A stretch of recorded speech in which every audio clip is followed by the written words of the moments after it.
बंसी विभूषित करान नवनील दामान पीताम्बरादरुणबिम्बफला दरुषा पूर्णेन्दु सुन्दर मुखादरविन्दलेता कृष्णा परं तत्त्वमहं न जाने। केलोपनिषद का चौथा खंड, उमा का उपदेश। जो उमा अग्निदेव को, वायुदेव को जो मिली पर्वत पर, जिनको देखा उन्होंने, उनका उपदेश वो बता रहे। यहाँ ब्रह्म क्या है? अग्नि ने कहा हम तिनके को जला सकते, हमारी इतनी सामर्थ्य है। तो ब्रह्म ने यक्ष ने उस तिनके के सामने रख दिया, ले उसको जलाओ। तिनके को न जला पाए। वायु ने कहा हम तिनके को उड़ा सकते हैं, अपने में समाहित कर सकते हैं। तिनका रख दिया, नहीं कर पाए। अंत में जब आगे गए, इंद्र के सामने हट गए। फिर हिमवान की कन्या होने से उमा पार्वती ही हेमवती है। वो सर्वदा उस सर्वज्ञ ईश्वर के साथ वर्तमान रहती हैं, अतः उसे जानने में समर्थ होंगी। यह सोचकर इंद्र उनके पास गए और उनसे पूछा, बताइए इस प्रकार दर्शन देकर छिप जाने वाला ये यक्ष कौन है? इंद्र ने पूछा। उमा का उपदेश। सा ब्रह्मेति होवाच ब्रह्मणो वाएतद्विजये मह्यध्वमिति ततो वाएतद्विजये मह्यध्वमिति ततो हैव विदांचकार ब्रह्मेति हैव विदांचकार ब्रह्मेति। उन उमा देवी ने स्पष्ट रूप से कहा कि ये जो यक्ष है ये ब्रह्म है। तुम ब्रह्म के ही विजय में इस प्रकार महिमान्वित हुए हो, कहते हैं। तभी से इंद्र ने ये जाना कि यह ब्रह्म है। इसके पहले इंद्र को ब्रह्म का ज्ञान नहीं था। इंद्र ने उन उमा से पूछकर उसी के वचन से ब्रह्म को जाना था। अतः इंद्र के बोध की हेतुभूता होने से उमा विद्या ही है। विद्या देवी वहाँ उनका नाम है। ईश्वर विद्या सहायवान है, ऐसी स्मृति भी है कि जो विद्यावान होता है, ईश्वर विद्यावानों की सहायता करता है। अर्थात जो अज्ञान की उपासना करता है, ईश्वर उनके सहायक नहीं है। जो ज्ञान की उपासना करते हैं, ईश्वर उनकी सहायता करता है। अब विद्या और शिक्षा में अंतर। शिक्षा हमारे मन को व्यवस्थित करती है। मन का जो इंद्रियों के साथ जगत में व्यवहार है, मन जिस तरह काम करना चाहिए उस तरह की व्यवस्था हमें शिक्षा देती है। मन को व्यवस्थित करना काम शिक्षा का है। और मन को, मन से अलग हटके मन किसके द्वारा संचालित है उसको देखने का काम विद्या का है। ये दोनों में अंतर है। पता है, हम लोग विद्या शिक्षा को एक ही समझते हैं। तो शिक्षित तो कोई भी मनुष्य हो सकता है। शिक्षित तो राक्षस भी हो जाते हैं, शिक्षित तो देवता भी हो जाते हैं, शिक्षित तो मनुष्य भी हो जाते हैं, लेकिन विद्यावान हर व्यक्ति नहीं हो सकता। क्योंकि इंद्र विज्ञान पूर्वक अग्नि, वायु और इंद्र, इन देवताओं ने ही ब्रह्म का उसके निर्दिष्ट अर्थात अत्यंत समीप पहुंचकर ब्रह्म विद्या द्वारा स्पर्श किया था। उन्होंने प्रथम यानी पहले पहल उन्हें जाना था, इसलिए वे अन्य देवताओं से बढ़े हुए हैं, उनसे अधिक दीप्यमान होते हैं। क्योंकि अग्नि, वायु और इंद्र ये देवता ही ब्रह्म के साथ संवाद, दर्शन आदि करने के कारण उनकी समीपता को प्राप्त हुए थे पहले। तस्माद् वायते देवो अतितरामिवान्यान् देवान्यग्निर् अतितरामिवान्यान् देवान्यग्निर्वायु इंद्रस्ते येनन्नेदिष्ठम् पस्प्रशुस्ते येन प्रथमो विद्यांचकार ब्रह्मेति। क्योंकि अग्नि, वायु और इंद्र इन देवताओं ने ही इस समीपस्थ ब्रह्म का स्पर्श किया था। अब ब्रह्म का स्पर्श कैसा? यहाँ ये बात समझने वाली है। और उन्होंने ही उसे पहले यह ब्रह्म है ऐसा जाना था, अतः वे अन्य देवताओं से बढ़कर माने गए। उनमें भी इंद्र सबसे अधिक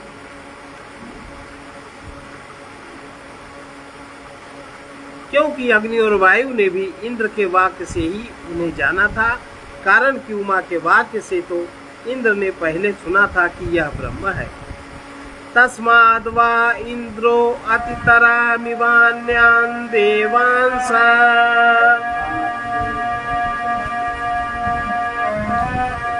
येनन्नेदिष्ठं स्पर्शसा येन प्रथमो विद्यांचकार ब्रह्मेति।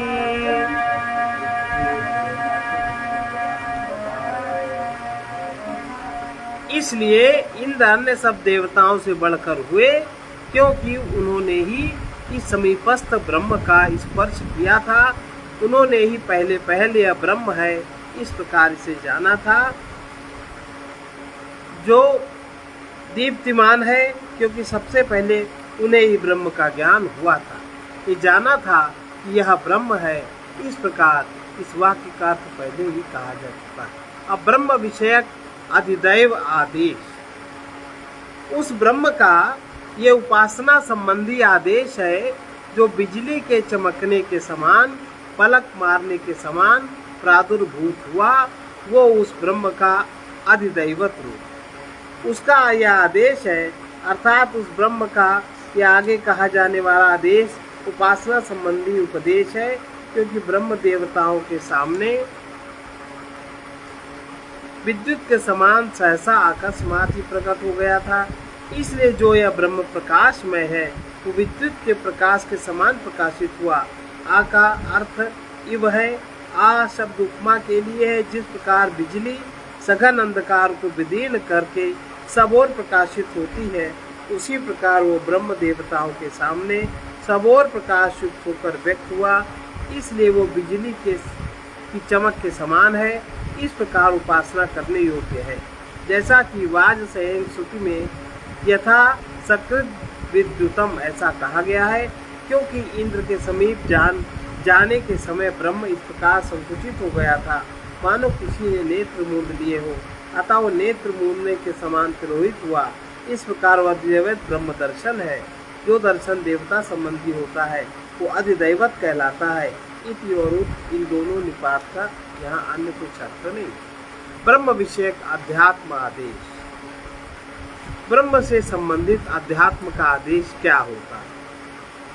यथाध्यात्मं यदेतद्गच्छति वा यथाध्यात्मं यदेतद्गच्छति वा च मनोनेन चैत दुपै स्मरत्यभीक्षणं संकल्पः। इसके अनंतर अध्यात्म उपासना का उपदेश कहते हैं। ये मन, इंद्र का अर्थ है मन, तो मन ही ब्रह्म का स्पर्श करता है। यक्ष का अर्थ है कि मन से भी जो सूक्ष्म है, मन से सूक्ष्म है, तभी तो वो मन उस मन को चलाएगा। इसके यह मन जो जाता हुआ सा कहा जाता है वो ब्रह्म है। इस प्रकार उपासना करनी चाहिए, क्योंकि इससे ही ये ब्रह्म का स्मरण करता है और निरंतर संकल्प किया जाता है। अब आगे अध्यात्म विषय को उपासना कही जाती है। इस प्रकार इस वाक्य में जो यह मन उपर्युक्त लक्षणों वाले ब्रह्म के प्रति मानो जाता प्राप्त होता, मन ब्रह्म के प्रति जाता या ब्रह्म को प्राप्त होता अर्थात विषय करता है, वो ब्रह्म है। इस प्रकार उपासना करनी चाहिए। मन वस्तुतः ब्रह्म को विषय नहीं करता, क्योंकि ब्रह्म तो मन का अविषय है। मन ब्रह्म का विषय नहीं कर सकता, क्योंकि मन तो 5 ज्ञानेंद्रियों से प्राप्त जो भी विषय होता है, मन तो उसी को विषय करता है जो जगत का विषय है। मन ब्रह्म को विषय कभी नहीं कर सकता या मन ब्रह्म को कभी नहीं जान सकता। जो ब्रह्म तो मन का अविषय है, इसलिए वो उस तक नहीं पहुंच सकता। जैसा कि पहले कहा जा चुका है, जिससे मन मनन किया कहा जाता है। अतः मन का भी मन होने के कारण गच्छतीव मानो जाता है, मन से वो जो जाता है। अर्थात ब्रह्म का स्वरूप भूत होने के कारण मन उसके समीप रहता है, क्योंकि विद्वान इस मन से ही उस ब्रह्म का स्मरण करते हैं, इसलिए मन ब्रह्म के समीप मानो जाता है। ऐसा ब्रह्म का उपदेश है, क्योंकि मंद बुद्धि पुरुषों द्वारा निरुपाधिक ब्रह्म का ज्ञान प्राप्त ही नहीं किया जा सकता। वन संज्ञक ब्रह्म की उपासना, वह यह ब्रह्म ही वन है। वन माने संभजनीय, वन का अर्थ होता है संभजनीय, माने साथ साथ जिसका भजन किया जा सके, उसकी वन इस नाम से उपासना करनी चाहिए। देखो आज भी सन्यासियों में वन लगाते हैं कि नहीं, सन्यासियों के नाम के आगे वन लगाते हैं। जो इस प्रकार जानता है उसे सभी भूत अच्छी तरह चाहने लगते हैं। वो ब्रह्म कहा जाता है। ब्रह्म द्वारा प्रेरित मन का ही बारंबार संकल्प होता है। अतः तात्पर्य यह है, स्मरण संकल्प आदि लिंगों से मन की अध्यात्म ब्रह्म स्वरूप से उपासना करनी चाहिए। उस ब्रह्म की अध्यात्म उपासना में गुण का विधान किया जाता है। वो ब्रह्म तद्वन है, यानी हा ब्रह्म तत् अर्थात परोक्ष और वन अच्छी तरह भजन करने योग्य है। वो ब्रह्म ही अच्छी तरह भजन करने योग्य है। उसके अलावा अन्य जो कुछ है सब प्रकृति से युक्त है, प्रकृति के गुणों से आच्छादित है, वो अच्छी तरह भजनीय नहीं। वन धातु का अर्थ अच्छी प्रकार भजन करना। जो वन धातु संस्कृत में आती है उसका अर्थ है अच्छी प्रकार भजन करना। तब सब जिसका कर्मभूत है, ऐसे वन धातु से तद्वन शब्द सिद्ध होता है, अतः उसका तद्वन नाम है। ब्रह्म का ये नाम गुण विशेष के कारण है, अतः इस गुण के कारण वो वन है। इस प्रकार उपासना करने योग्य है वो, जो कोई उपयुक्त गुण के कारण पहले कहे हुए वन इस नाम से इस अविधेय ब्रह्म को जानता है, उनकी उपासना करता है, उसके लिए यह फल कहा जाता है। इस उपासना की सभी भूत इच्छा करते हैं। भूत माने जो उत्पन्न हुए, इस उपासना की इच्छा सभी भूत करते हैं। इस प्रकार उपनिषद कह चुकने पर जब शिष्य ने कहा कि उपनिषद कहिए, तब वो उपनिषद क्या है उसको बतलाते हैं। उपनिषद क्या है? उपनिषदं भो ब्रह्मीत्युक्त्वा, भो ब्रह्मीत्युक्ता त उपनिषद ब्राह्मी वावत उपनिषदं भ्रूमेति, त उपनिषद ब्राह्मी वावत उपनिषदं ब्रूमेति। शिष्य के कहने पर हे गुरु उपनिषद कहिए।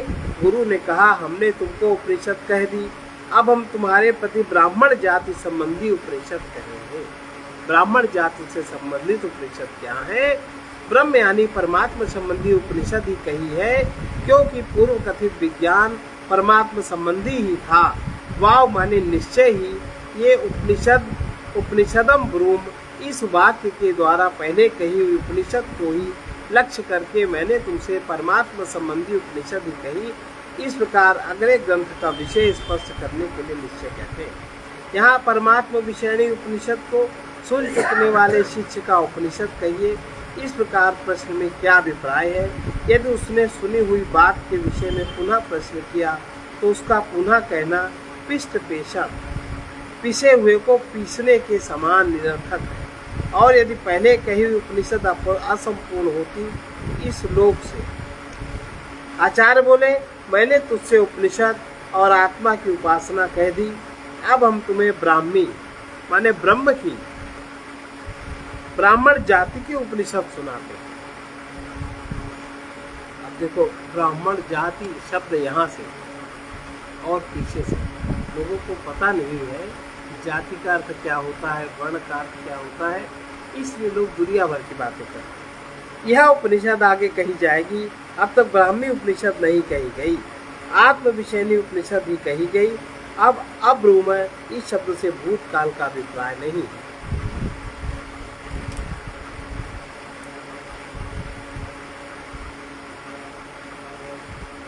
अब ब्राह्मी उपनिषद का अर्थ क्या है?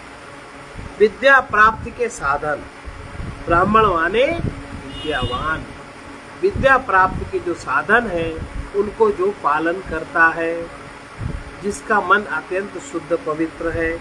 विद्या प्राप्ति के साधन क्या है बता रहे हैं। तस्यै तपोदमः कर्मेति प्रतिष्ठा वेदाः सर्वांगानि सत्यमायतनम्। प्रतिष्ठा वेदाः सर्वांगानि सत्यमायतनम्। उस ब्राह्मी उपनिषद की तप, दम, कर्म तथा वेद और संपूर्ण वेदांग ये प्रतिष्ठा है एवं सत्य का आयतन है। ये ब्राह्मी उपनिषद। उस आगे कही जाने वाली उपनिषद की तप, ब्रह्मचर्य आदि, दम, इंद्रिय निग्रह, अग्निहोत्र आदि कर्म ये सब प्रतिष्ठा माने आश्रय है। इनके होने पर ये ब्राह्मी उपनिषद प्रतिष्ठित हुआ करती है। अगर ये चीजें नहीं है किसी ब्राह्मण में तो उसमें उपनिषद की प्रतिष्ठा, उपनिषद ज्ञान जागृत नहीं हो पाता। चारों वेद, संपूर्ण वेदांग भी प्रतिष्ठा ही है। इस प्रकार वेदाः सर्वांगान के आगे प्रतिष्ठा पद की अनुवृत्ति की जाती है, क्योंकि विद्या ब्रह्म वेद के ही आशय रहने वाली है। सत्य अर्थात दूसरे को पीड़ा न पहुंचाने वाला यथार्थ वचन आयतन निवास स्थान है, क्योंकि सत्यवान पुरुषों में ही उपयुक्त साधन आयतन के समान स्थित है।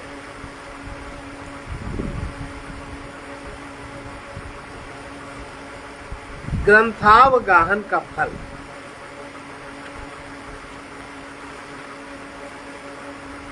यो वाएतामेवं वेदापहत्या, यो वाएतामेवं वेदापहत्या पाप्मान मनन्ते स्वर्गे लोके जे। पाप्मान मनन्ते स्वर्गे लोके जे।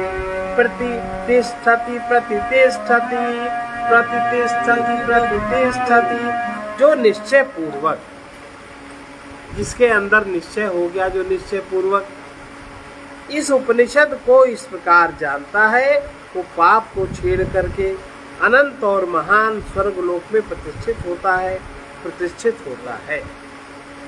तप आदि जो ब्राह्मण जाति की जो ज्ञान उपनिषद विद्या है, तप आदि अंगों वाली, उन्हीं पर प्रतिष्ठित इस ब्राह्मी उपनिषद को, जो कि आत्मज्ञान के हेतुभूत है, जो उसके आयतन के सहित, आयतन माने सत्य का आयतन के सहित इस प्रकार यथावत जानता है, जो उसका अनुवर्तन यानी अनुष्ठान करता है, उसके लिए ये फल बतलाया गया है।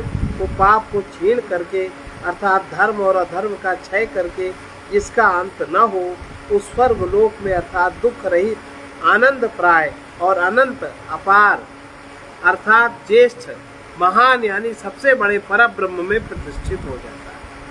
ब्राह्मी उपनिषद का जो पालन करता है वो सबसे जो श्रेष्ठ ब्रह्म है, परब्रह्म है, उसमें उसकी प्रतिष्ठा होती है। अर्थात संपूर्ण वेदांत वाक्यों से वेद्य हो जाता है, जो उससे जो वेद्य ब्रह्म को आत्म भाव से उसमें ज्ञान उत्पन्न हो जाता है, उसी ब्रह्म को प्राप्त हो जाता है ब्राह्मी उपनिषद वाला। इसलिए ब्राह्मण श्रेष्ठ कहा जाता है। शांति पाठ। ओमाप्यायन्तु ममांगानि, ओमाप्यायन्तु ममांगानि, वाक् प्राणश्चक्षुश्रोत्रमथो, वाक् प्राणश्चक्षुश्रोत्रमथो, बलमिन्द्रियाणि च सर्वाणि, बलमिन्द्रियाणि च सर्वाणि, सर्वं ब्रह्मोपनिषदं माहम्, सर्वं ब्रह्मोपनिषदं माहम्।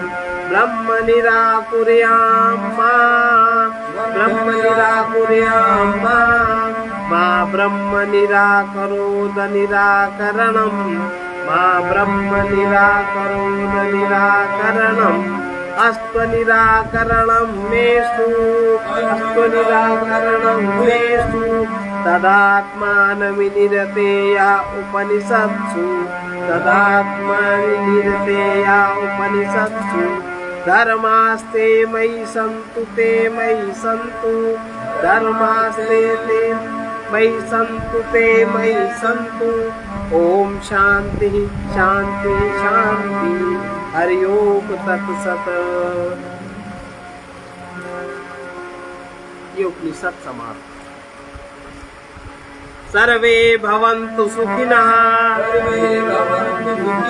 सर्वे सन्तु निरामयाः सर्वे भद्राणि पश्यन्तु मा कश्चित् दुःखभाग् भवेत्।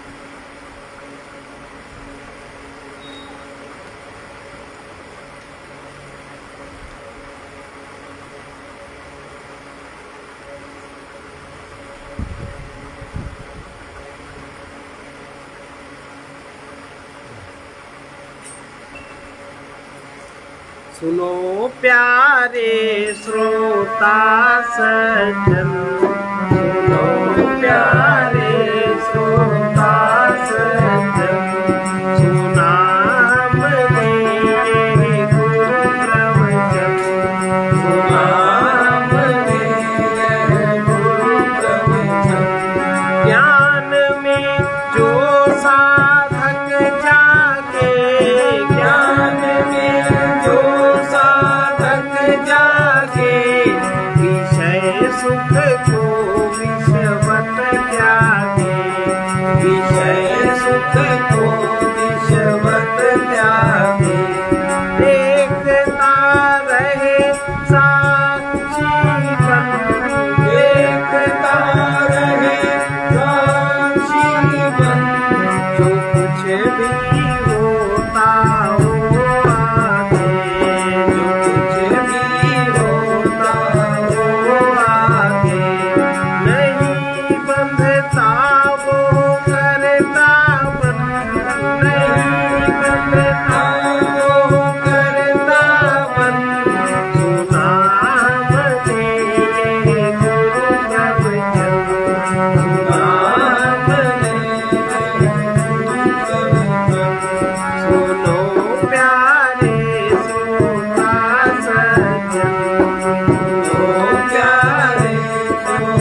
मन से जो कुछ माना जाता, मन से जो कुछ माना जाता, बुद्धि से वो जाना जाता, बुद्धि से वो जाना जाता।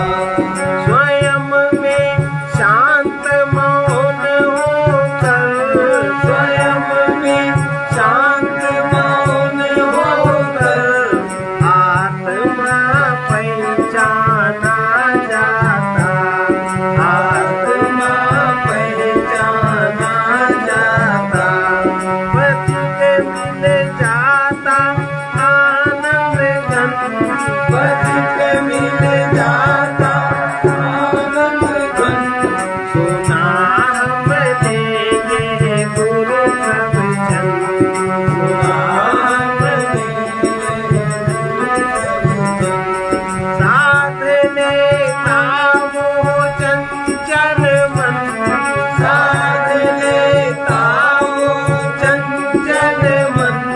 सुना हमने ये गुरु प्रवचन, सुना हमने ये गुरु प्रवचन। सुनो प्यारे श्रोता सज्जन, सुनो प्यारे श्रोता सज्जन। सुना हमने ये गुरु प्रवचन, सुना हमने ये गुरु। इसका संत वचन है परम लाभ के लिए, जिससे बड़ा कोई लाभ नहीं। उस लाभ के लिए कितनी बातों को हम लोग पालन करें। थोड़ा समझदारी से इसको ध्यान रखें और जो चाहे लिख भी लें, जितना याद रहे। सदाचार का ही पालन करो, कभी भी सदाचार से ना हटो। सदाचार क्या है? सताम आचारा सदाचारा। जो सताम आचारा, इसके दो अर्थ हैं। एक तो सत्य संबंधी आचार। सत्य संबंधी आचार आपकी देह के लिए क्या सत्य है, शरीर में विकारों का रेचन सत्य है। मन के लिए क्या सत्य है, मन के लिए समर्पण और प्रेम सत्य है। बुद्धि के लिए क्या सत्य, बुद्धि के लिए विवेक और विचार सत्य है। तो सदाचार का ही पालन करो। नंबर 2, सत्पुरुषों का संग करो। अगर संग ही करना है तो सत्पुरुषों का संग करो। जो सत्पुरुष माने जो सत्य संबंधी ही विचार करते हैं, सत्य संबंधी ही जिनकी साधना है, सत्य संबंधी ही जिनकी खोज है, और सत्य होकर सत्य की प्रतिष्ठा जिनके हृदय में है, सत्य होकर जिसको जीना आ जाता है, अर्थात जो आत्मज्ञानी है, जो परमात्मा विज्ञानी है। सत्पुरुषों का ही संग करो। तीसरा, किसी की निंदा न करो। चौथा, अपनी निंदा सुनकर क्षोभ न करो। पांचवा, अपनी प्रशंसा सुनकर हर्षित न हो। छठा, अमानी रहकर मान दो। सातवां, स्मृति और प्रज्ञा को जागृत बनाए रखो। प्रज्ञा माने देखने की क्षमता, अंदर देखने की क्षमता और बाहर देखने की क्षमता, और स्मृति, जो देखते हो उसको स्मृति में रखो। आठवां, भोग सुख में, धन में, अधिकार सम्मान में संतोष करो, किंतु प्रभु के ध्यान में, ज्ञान में, सद्गुण विकास में, दान में, स्वाध्याय में, तप त्याग में कहीं संतोष न करो।